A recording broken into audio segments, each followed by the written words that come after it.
From the dawn of history, man has reported visitors from other planets. In ancient societies, they were feared. In pagan societies, they were revered as gods. But in modern times, we've tried to ignore them. Do they continue their visits? Have they reached out to us? Are they in fact in league with the governments of the earth, even as we speak? These questions and more will be answered on Volume 1 of UFO Investigations, the Coverup. And now your hosts, True Hawkins and Joan Piercy. Hello, we're UFO Investigations. I'm True Hawkins, and this is Research Associate Jody Piercy. Hello. Our continuing job is to bring information to you from recently acquired government documents acquired through the Freedom of Information Act and information from civilian investigators. It's our continuing goal to compile and bring you information as it becomes available. Now, this first video report will serve as a rather broad overview and history of investigations starting right after World War II. Now, to begin with, do UFOs and extraterrestrial beings exist? Well, Jody has a group of government documents that would certainly lead one to believe that this is the case. Jody? Thank you, True. Our first set of documents to review are very interesting. The first, letter from General Nathan Twining, Commander, Air Material Command, September 23rd, 1947. The subject, opinion of the Commander, Air Material Command, on flying discs. Documents show that the flying discs were starting to be examined by certain factions in the military who apparently had been aware of the discs for some time. Document shows that the discs were real and not someone's imagination. Document shows that General Twining decided not to tell about the disc crashes that had started to occur with the subsequent recovery of both alien bodies and the bodies of Army Air Force pilots. The document illustrates that the RAND Corporation had a very early involvement with the subject. The letter was written in the same time period that President Truman decided to establish a separate effort to deal solely with the alien problem. The second document, also a government document, dated 1950, has 4 points that are very, very much along the lines of what we've been talking about. 1, the matter is the most highly classified subject in the United States government, rating higher even than the H-bomb. B, flying saucers exist. C, their modus operandi is unknown, but concentrated effort is being made by a small group headed by Dr. Vannevar Bush, one of the original MJ-12 members. And D, the entire matter is considered by the United States authorities to be of tremendous significance. This document went to interagencies throughout the U.S. and Canada. Fascinating reading. Now, what about UFO sightings? Let's take a look at some video and still pictures. You be the judge.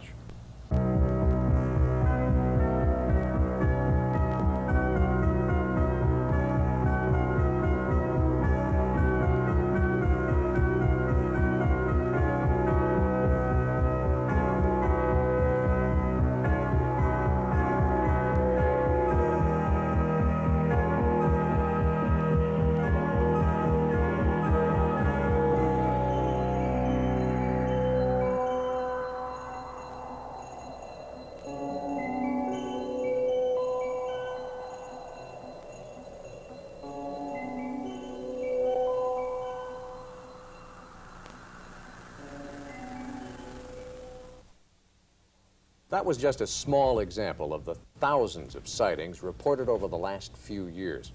We do need to apologize for the quality of some of the pictures and video you saw. They were shot unexpectedly, some with home equipment, and in many cases under adverse conditions at night or clouds. Now, in many cases, research material arrived at our offices from unknown origins, totally unidentified. In certain cases, the sender specifically requested to remain anonymous. For instance, a government document, or presidential memo, if you will, from President Truman to President-elect Eisenhower. Jody, give us details of this famous Truman document. As you have pointed out, True, information about UFOs and aliens oftentimes surfaces totally anonymously. The Truman document, for instance, dated 1952. It's a briefing document for Eisenhower from President Truman. It involves discussion of the Majestic 12, the Roswell crash, sightings in 1947 over Mount Rainier, and this particular document arrived in an unmarked envelope at the home of a noted UFO researcher in 1987. The pages were recorded on 8 exposures of 35mm film. Much of the information that we receive actually comes from government employees and undercover civilian investigators. These people feed information and in many cases lead investigators to classified material recently made available through the Freedom of Information Act. Now, these undercover employees and investigators have their own reasons for not coming forward. Sometimes they fear ridicule. Sometimes they fear they'll lose their job. Sometimes they're even afraid for the safety of themselves and their families. In most cases, it appears to us, as we did our research, that it's a cry for help in solving a problem they see as being very serious. As we compiled this and up-and-coming video reports, we were so impressed of the caliber of people actively involved in UFO research, people from high-level government service, the sciences, and the private sector. Now, on one side of the coin, we have dedicated, resourceful investigators. On the other, government spokespersons and military personnel maintaining an ongoing effort to discredit any UFO research. Let's take a look now at 2 very credible researchers as they were interviewed by PM Magazine in Salt Lake City. People are being used for food. The aliens are eating us. They're experimenting with this. Horrible, unspeakable experimentations. John Lear's is an unbelievable story. He's certain that we have been invaded by an alien culture, that they are experimenting on us, and that the U.S. government knows about it. In fact, it's their most guarded, top secret. It all began on a hot July night in 1947, when, according to Lear and others, an alien craft crashed on a remote ranch near Roswell, New Mexico. Eyewitnesses, the local papers, even the first military men at the site reported a crashed UFO. Then, suddenly the top brass swarmed to the site. Witnesses were sworn to secrecy, and every speck of debris was literally vacuumed from the dusty desert floor. A new story was issued. It, said military officials, was nothing more than a crashed weather balloon.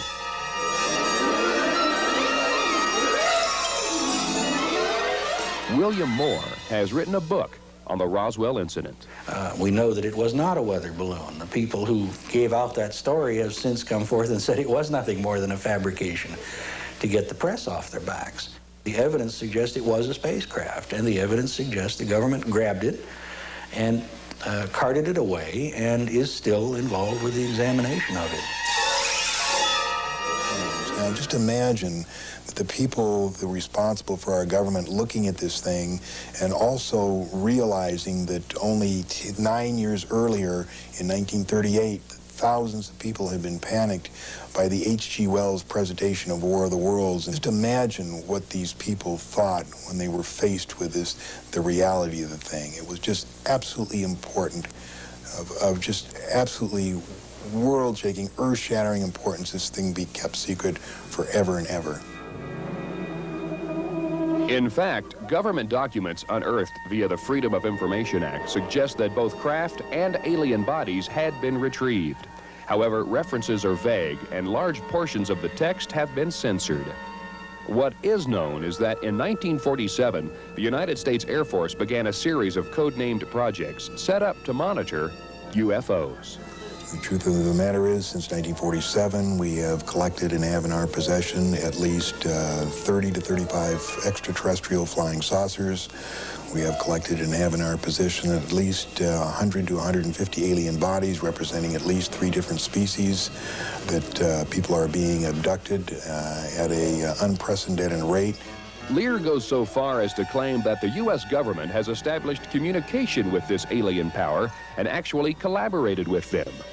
We have even built underground research facilities in top secret areas to house their little gray scientists. The ones that I know for sure that exist are the ones in Nevada at Area 51. There is a underground alien base there.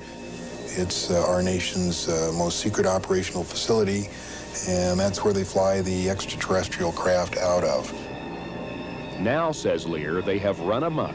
They are out of control and they are not benevolent. Our government realizes it made a horrible mistake and can do nothing about it. Moore believes that it's not the aliens, but John Lear who's run amok, and he's outraged by his stories. Moore himself has spent years carefully and meticulously researching the UFO phenomena, proving he believes that UFOs exist, visit Earth regularly, and our government knows about it, and for unknown reasons is maintaining a massive cover-up. Stories like Lear's, he says, only discredit the truth. John Lear called me up one time and was absolutely certain that he was about to be captured and eaten by aliens. All I can say is my sources go right to the very top, and if it were not true, I would not be risking my credibility and my life to come forward with this information. There is no doubt that Lear understands the inner workings of the U.S. intelligence community. He's the son of late aerospace pioneer Bill Lear, and for years flew covert missions over Laos for the CIA. He has done nothing but collect the most outrageous rumor mill stories that are floating around on the grapevine. Bill Moore is one of the most hardworking, credible people in this UFO field. He has probably done more to expose the cover-up than any other single individual. But, says Lear, Moore may be working with the government and only exposing parts of the truth, parts aimed to mislead the truth seekers. All of which is totally false.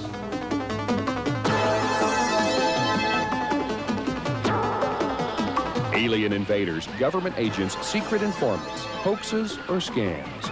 A cover-up like no other? Is this science fiction at its finest or reality beyond our wildest imaginations? Has John Lear stepped off the deep end? It's not important that you believe this now, but to file it away for future reference in a month, a year, maybe 2 years. You'll look back on this when the truth finally gets out and you'll say, my gosh, the son of a gun was right.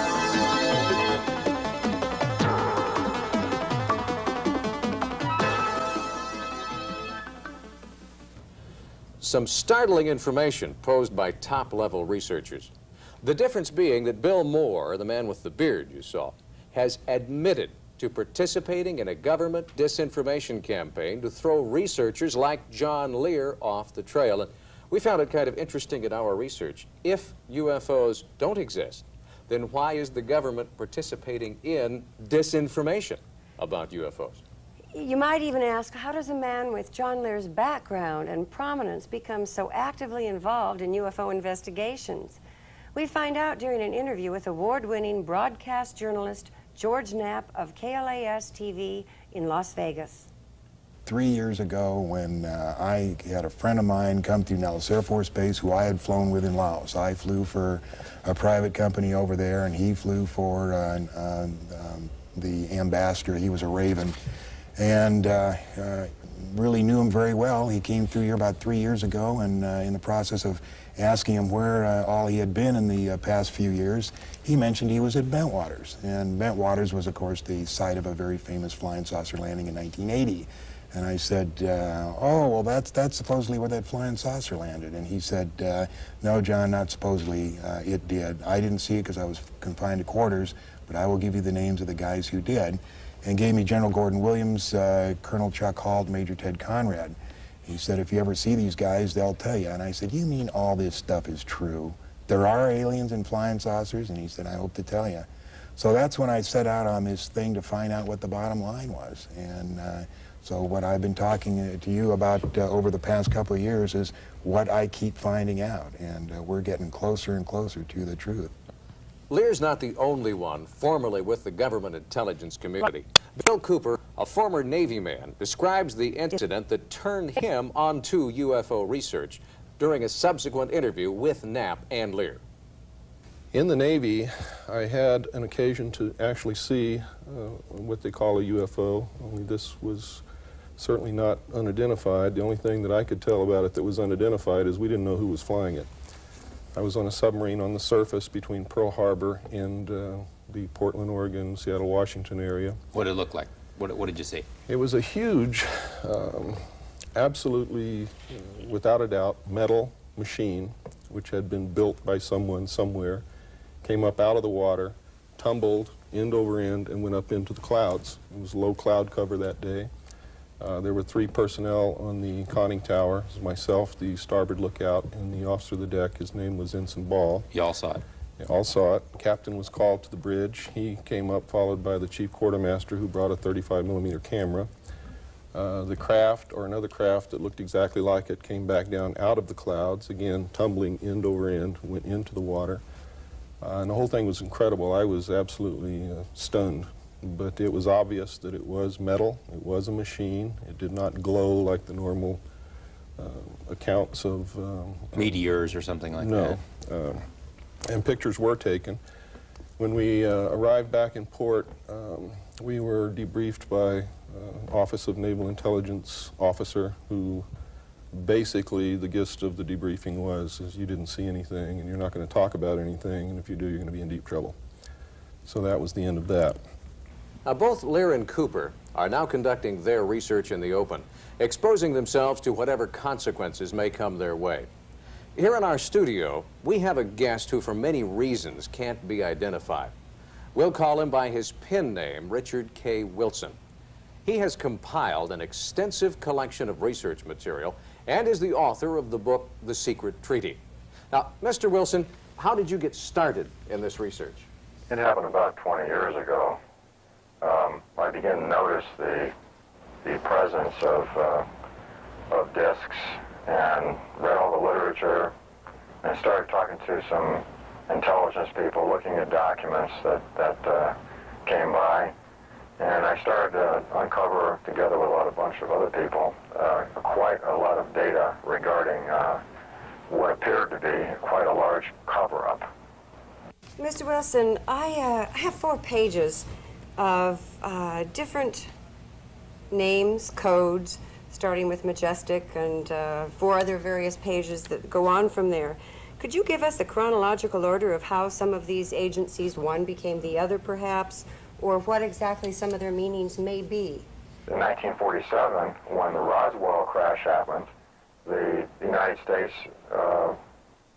put together a group of people to go and look into this. They weren't sure whether they came from the Germans or they came from the Soviets, where they suspected some additional technology was being developed after the war.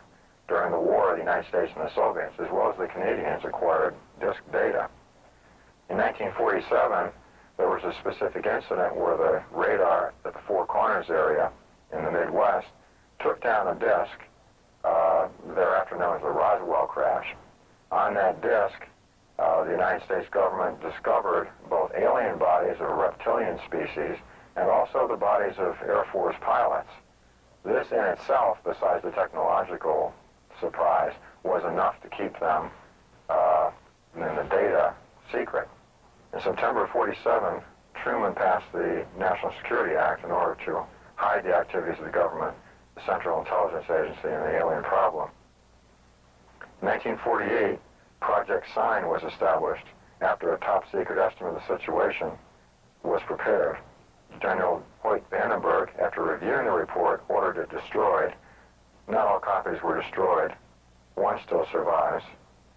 Project Sign was designated as Project Grudge in December 1948, with a public version to be known as Project Blue Book.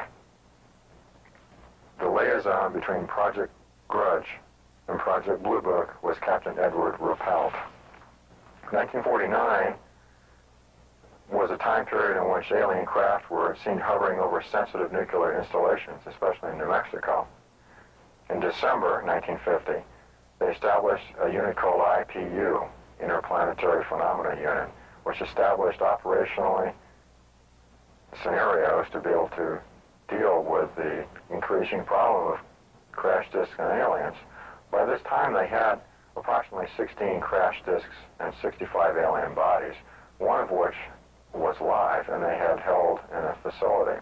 They termed the alien EBE, which means extraterrestrial biological entity, a name coined by Dr. Detlef Blanc, who was also a member of the original study group. The government has pursued various scenarios, some of which are being implemented at this moment, to try to acclimate the public toward a lot of these different events that are about to occur.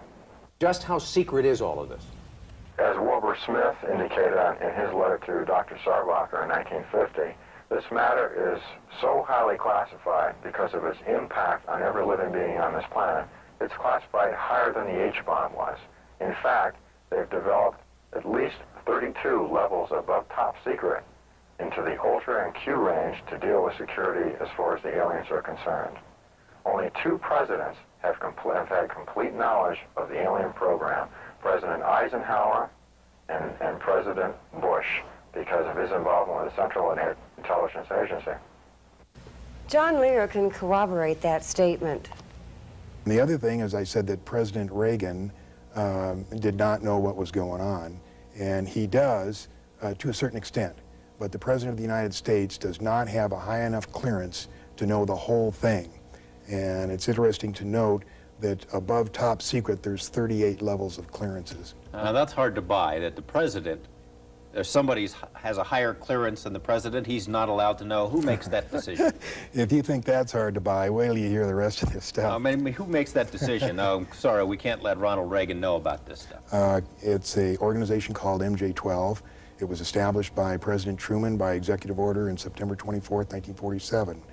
And when Dwight D. Eisenhower was elected in 1952, he increased even the security requirements because he was military-oriented. And the military psych has a very disdain for elected officials. So he's the one that effectively let the reins of power of the executive office slip from the president into the hands of MJ-12, who runs everything now. Our research team has amassed a mountain of documents that refer to or expressly describe UFO incidents and encounters. Jody? Headquarters, Air Force Office of Special Investigations, September-November 1980.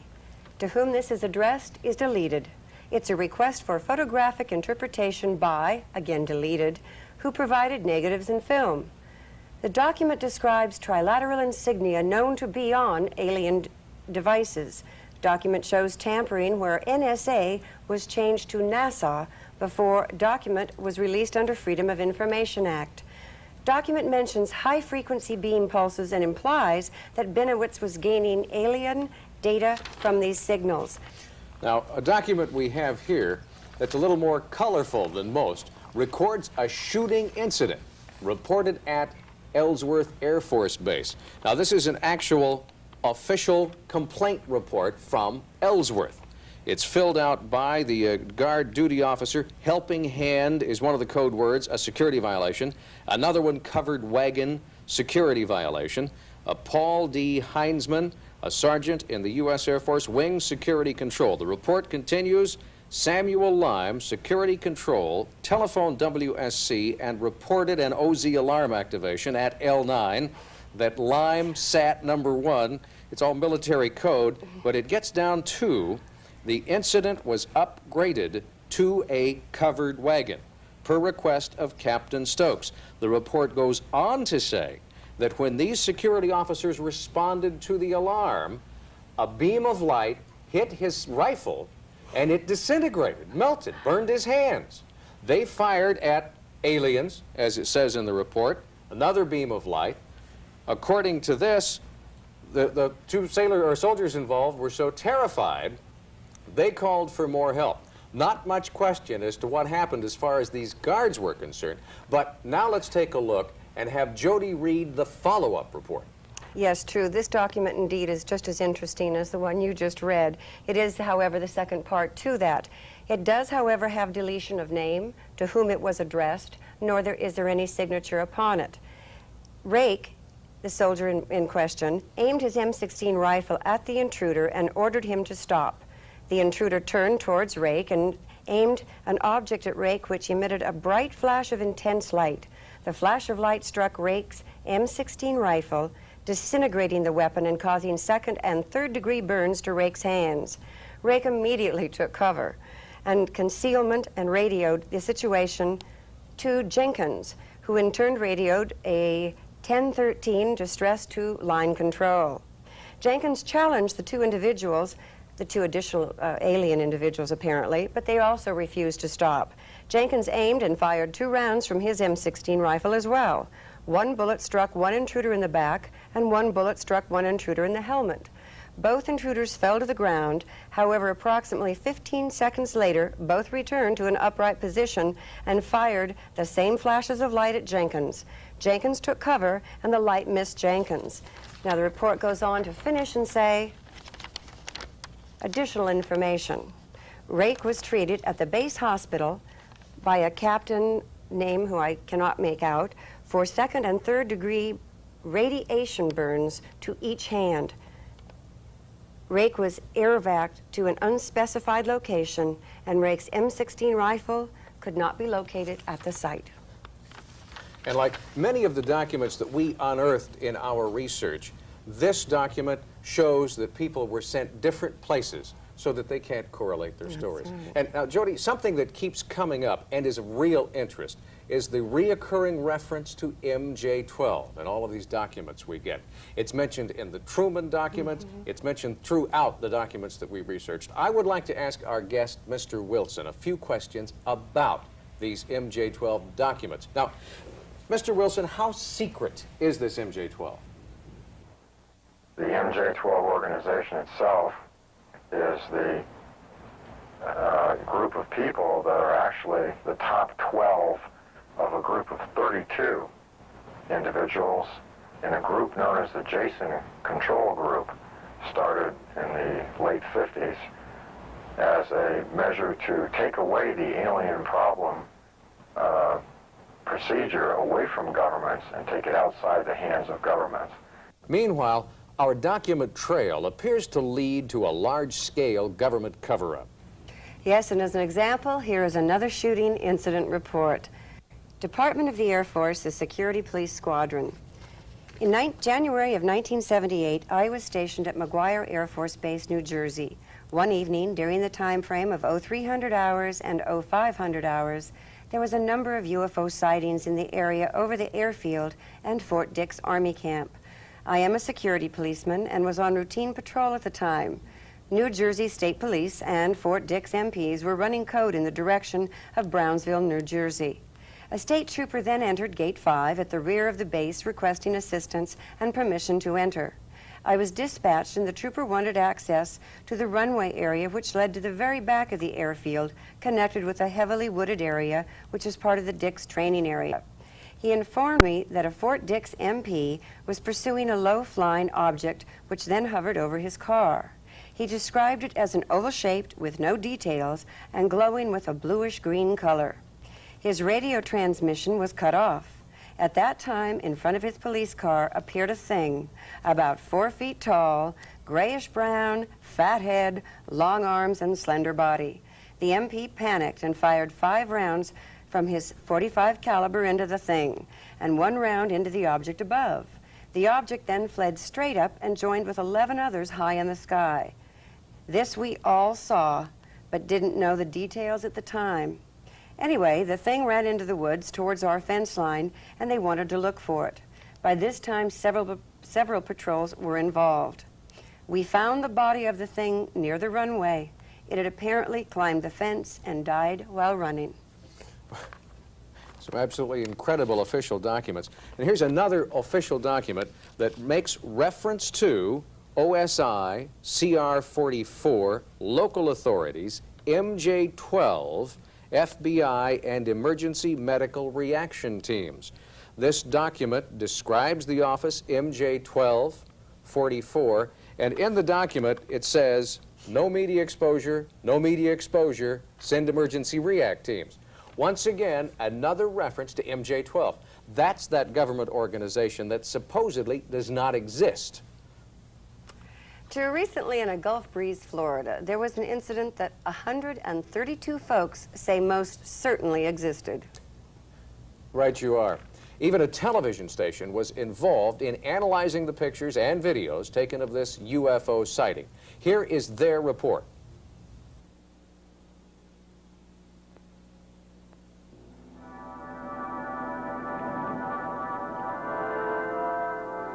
Things were very normal around the house. Just a normal evening. My wife says she's got to run to the store. Anyway, I'm sitting at my desk. Out the window, I noticed something, a glow. I got up and walked around outside and looked. It just didn't look like a helicopter or an airplane. I realized that it was not something normal. I thought I'd call in the police. And I said, well, I better take a picture first. I had no feelings I was going to be, hurt or anything. I took 4 shots and ran out of film. And again in my mind, take some more pictures. I ran back in, took the last package of Polaroid film out, opened up and crammed it in there. Because the thing's flying around out there, get it quick. It either saw me or whatever, because it started coming. It altered its course. It started coming my direction. That was November 11th, 1987, about 6 o'clock in the evening. A Gulf Breeze resident who insists on remaining anonymous took these photographs. Charlie and Doris Summerby say they saw the same thing that night over East Bay. And suddenly, Dory said, look, what's that, Charlie? I'll be down. There were portholes. We saw portholes of light coming out of the portholes. And over the next 3 months, many more pictures would be taken.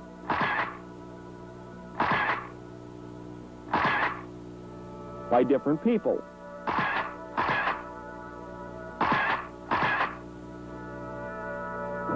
And videotapes, too. And I feel that there's absolutely no sign of a hoax, that the photographs are genuine, that the witnesses are telling the truth, and that this presents probably the best, without any doubt, the best photographic evidence in 40 years of UFO investigation.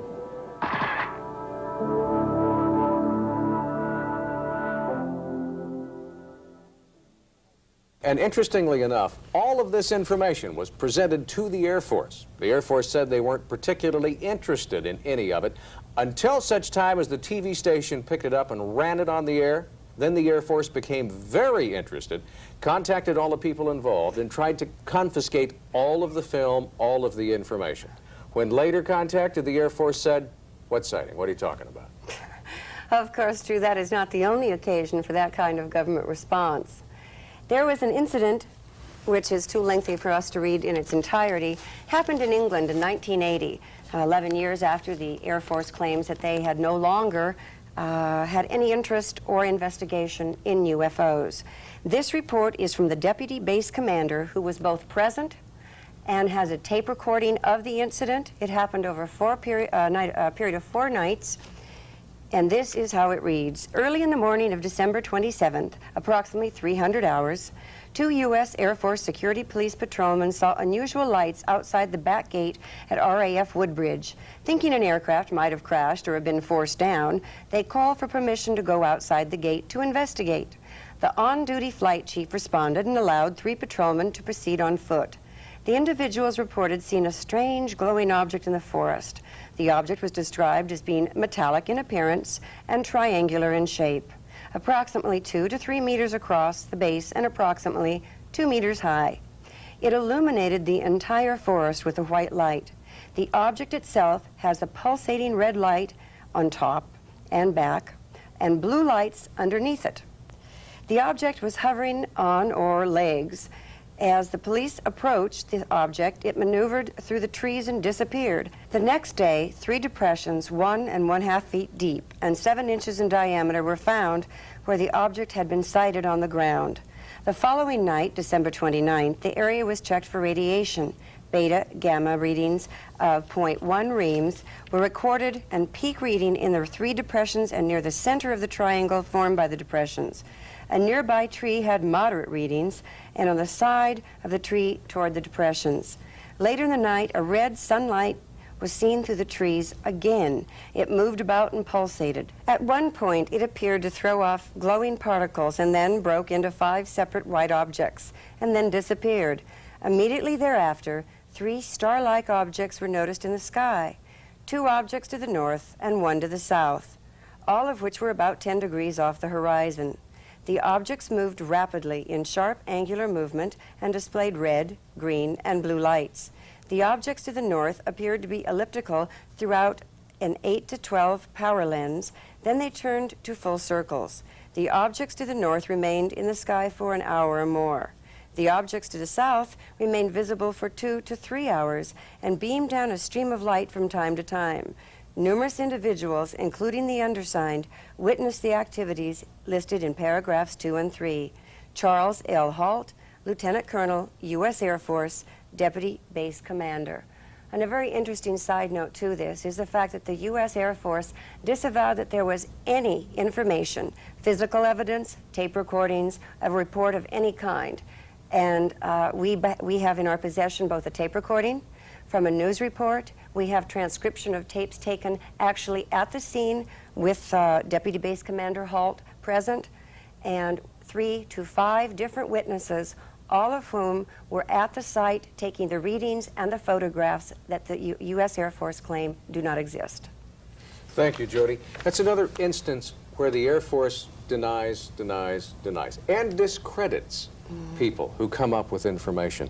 That's probably one of the big reasons that people are reluctant to give information on UFOs, alien sightings, anything like that.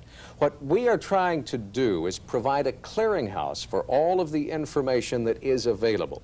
We want you to send us any information you may have, and we will tell you how to do that later. In approximately 1948, the Air Force headed up Operation Blue Book. And I'd like right now to ask Mr. Wilson if he could possibly tell us something about that. As far as we can tell, Project Blue Book was a part of a disinformation program that evolved after the United States discovered the Air Force officer bodies in with the alien bodies in the Roswell crash. The grudge part of it, the name grudge, was something that apparently evolved with General Hoyt Vandenberg, who wasn't particularly pleased with that top-secret estimate of the situation, which was prepared by Project Sign in August 1948. In December 48, Sign was redesignated as Project Grudge, primarily because of Hoyt's displeasure with the report. It wasn't convenient, it was a problem, and he wanted to have the material stop. So the answer is to create a publicly perceived version of an Air Force project with several officers involved, one of them being Captain Edward Ruppelt, in order to give the appearance to the public that the Air Force was looking into the matter. And at the end of that, to discredit the UFOs and close the project, which they apparently told the public that they were going to do in 1969. All during this process, the top reports, the really interesting material, the really gruesome stuff about some of the abductions and crashes that they were finding was bypassed, went bypass Project Blue Book and went into secret Central Intelligence Agency and National Security Agency files. The Blue Book ended up with the unimportant stuff off the top, which they could easily convert and explain away as weather balloons and other atmospheric phenomena.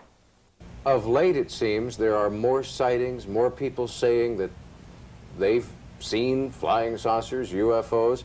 It's just kind of snowballed to the point where they can't keep it secret any longer? That's right. They not only cannot keep that secret, but there are military secrets and government secrets seems to be very fleeting things. And it was once said that where 4 people gather together to conspire, 3 are fools and 1 is a government agent. Briefly describe the cloak of secrecy surrounding the information. You have to understand that here we were just coming out of a war, and here we had an alien crash, and alien beings, and dead humans, and a real big problem.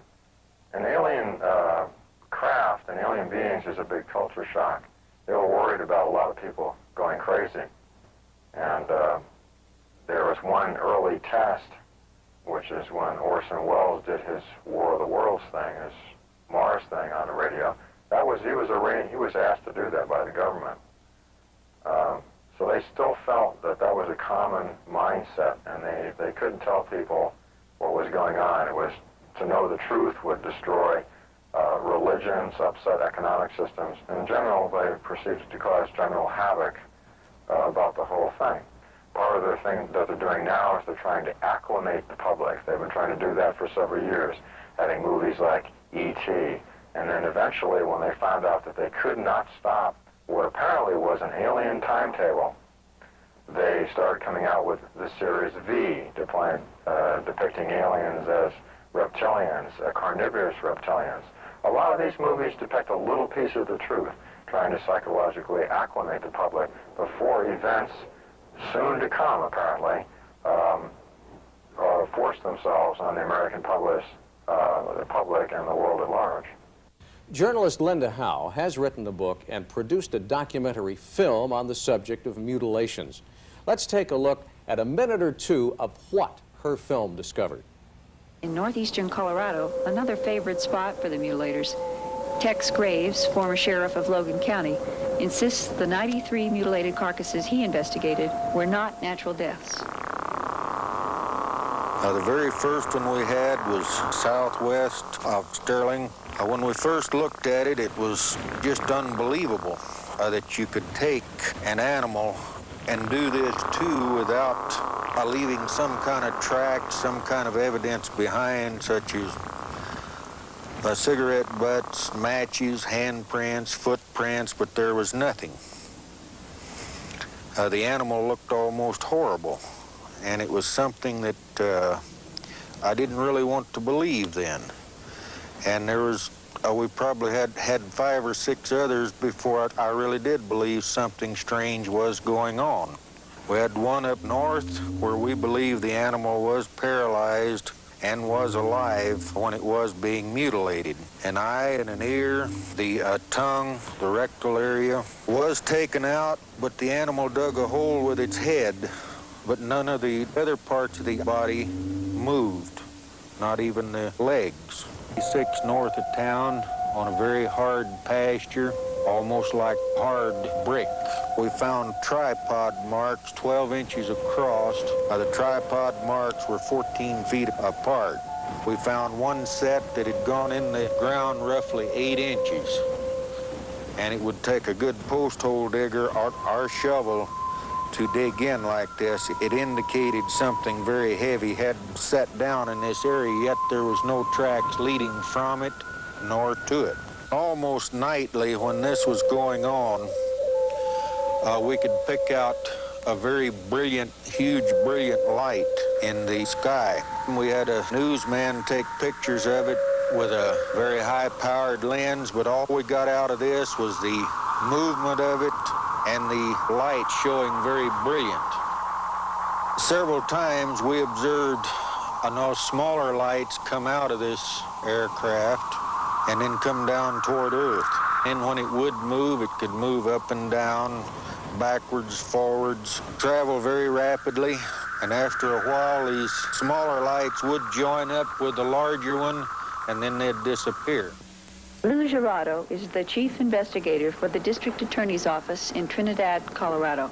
Extraterrestrials are the ones mutilating animals. What do you think the implications are then for this planet? Throughout the mutilations, all of us involved have been concerned with the possibility of the mutilations going from animals to human beings, understandably. Thank God to this point it hasn't happened. Whatever they're doing with the portions of these animals they are taking, I haven't the slightest idea. There's a reason for it. It's not haphazard.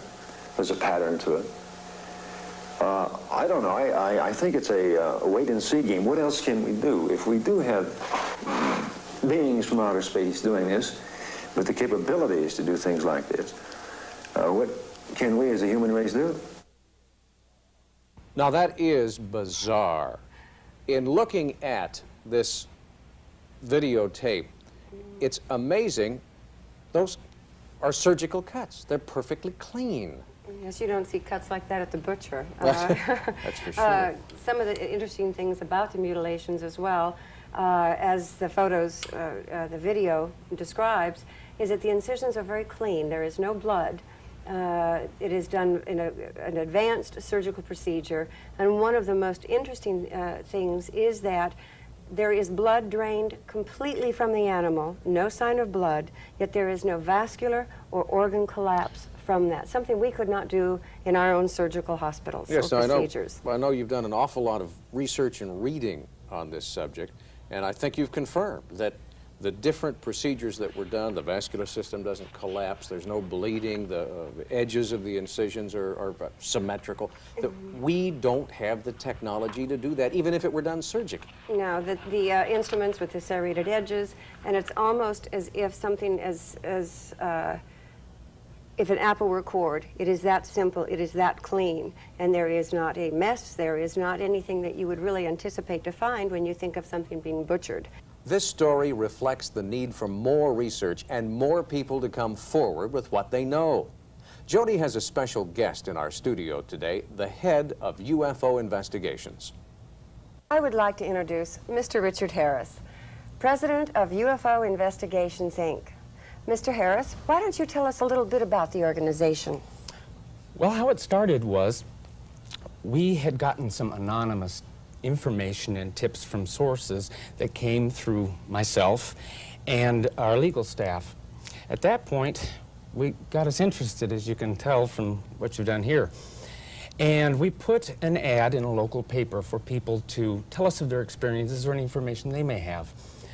And lo and behold, what we started getting in was some really highly credible governmental bodies that were supplying information to us, anonymous. Then people on the local level, they started checking their local newspapers, and they started checking the law enforcement agencies. They started bringing forth information.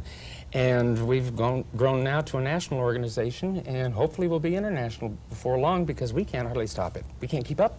How do you go about gathering your information? A lot of it comes from the Freedom of Information Act through the Library of Congress, the National Archives, and a lot of it comes via people such as Mr. Wilson, who are highly credible researchers. Most of them have been doing it for 20 years. And then we get all the way down to the grassroots level, where people have actually checked in with their local newspapers, their local law enforcement agencies, and we compile it all together. And the locals augment and supplement the researchers.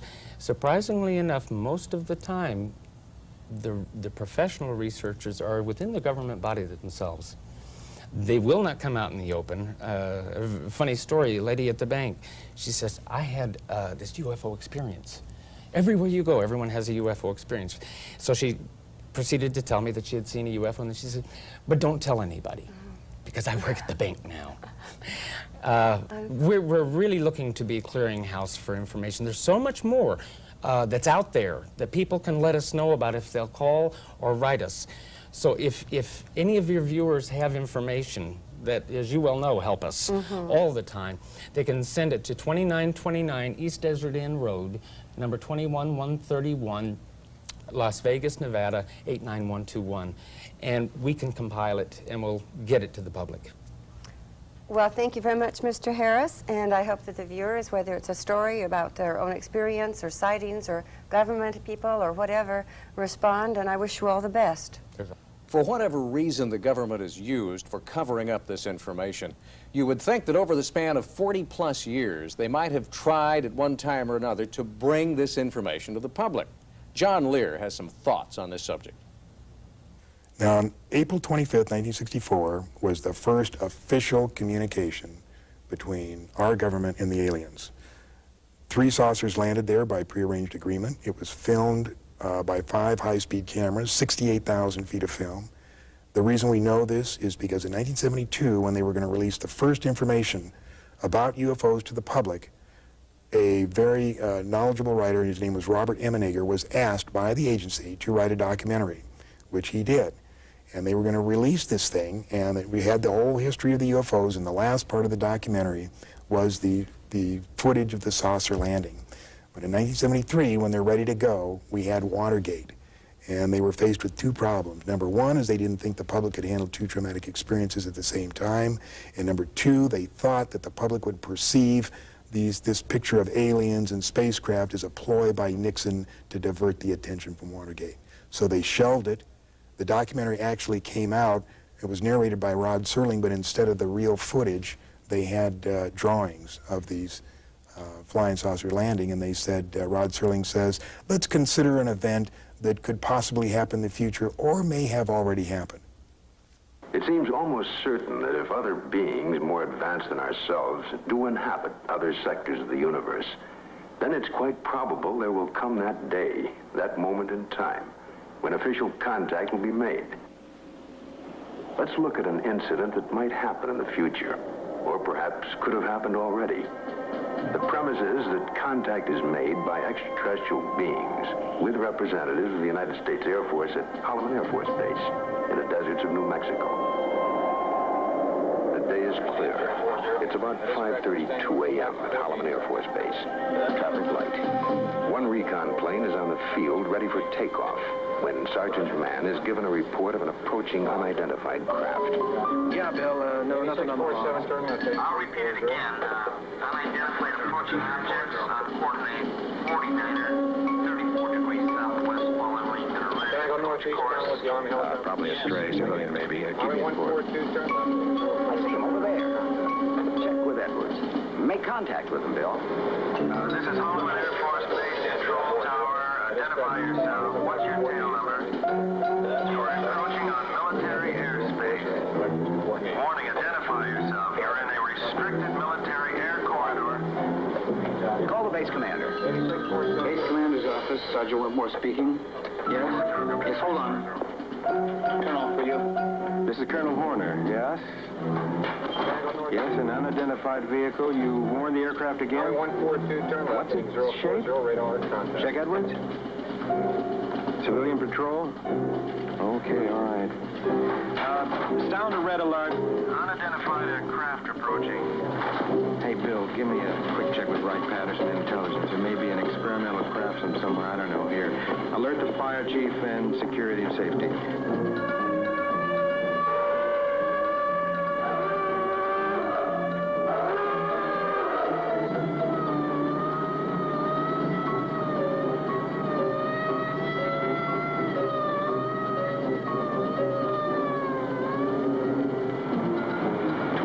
Interceptors are dispatched to escort the unidentified crafts out of the area.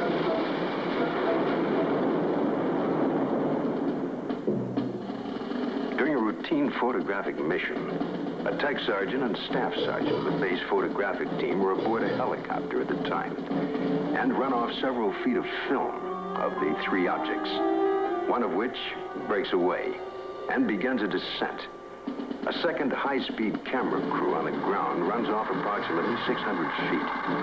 The cameras continue to roll as the extraordinary vehicle comes into view. It hovers, almost silently, about 10 feet off the ground for nearly a minute and yaws like a ship at anchor, then sets down on 3 extension pads. Commander and 2 officers, along with 2 base Air Force scientists, arrive and wait apprehensively. A panel slides open on the side of the craft. Stepping forward, 1, then 2, and a third, what appear to be men dressed in tight-fitting jumpsuits. Perhaps short by our standards, with an odd blue-gray complexion, eyes set far apart, a large pronounced nose. They wear a headpiece that resembles a rope-like design. The commander and the 2 scientists step forward to greet the visitors. Arrangements are made by some sort of communication, and the group quickly retires to an inner office in the King 1 area. Left behind stand a stunned group of military personnel. Who the visitors are, where they're from, and what they want is unknown.